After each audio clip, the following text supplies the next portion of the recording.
Now this parallel is based on the fact that both the Book of Mormon and View of the Hebrews argue that Israelites were led to the Americas. However, there are many significant differences that exist between these two works.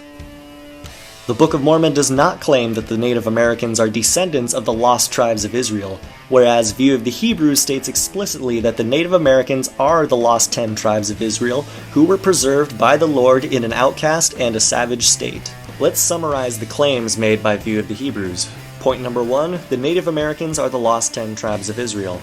Point number 2, the 10 tribes of Israel were expelled from Canaan in 725 BC, living in an outcast state for thousands of years after they were carried out by Shalmaneser of Assyria.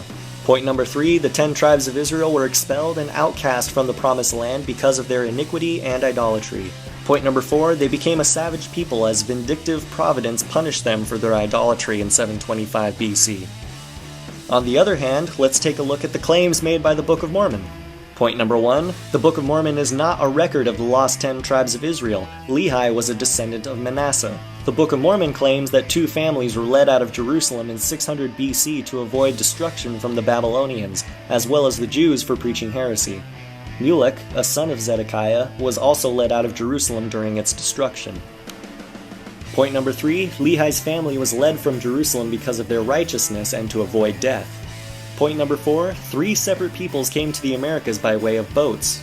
This includes the Jaredites, the Mulekites, and the Nephites. Point number 5, even the Book of Mormon prophets acknowledge that they do not know where the lost 10 tribes of Israel are.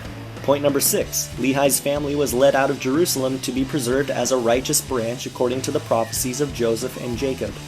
Now this storyline is in direct opposition to the View of the Hebrews storyline, which argues that the lost tribes of Israel were outcast and traveled in a northeast direction and crossed the frozen oceans of the Americas. In addition, they would not have the Word of God among them. And according to Ethan Smith, this is a fulfillment of the prophecy in Amos chapter 8 verses 11 and 12. In summary, View of the Hebrews and the Book of Mormon refer to separate peoples in separate centuries being led by different paths to a distant land for different purposes. Critics of the Book of Mormon try to overgeneralize this similarity by saying that both works say that the Israelites came to the Americas for religious reasons, and they ignore all other details and differences.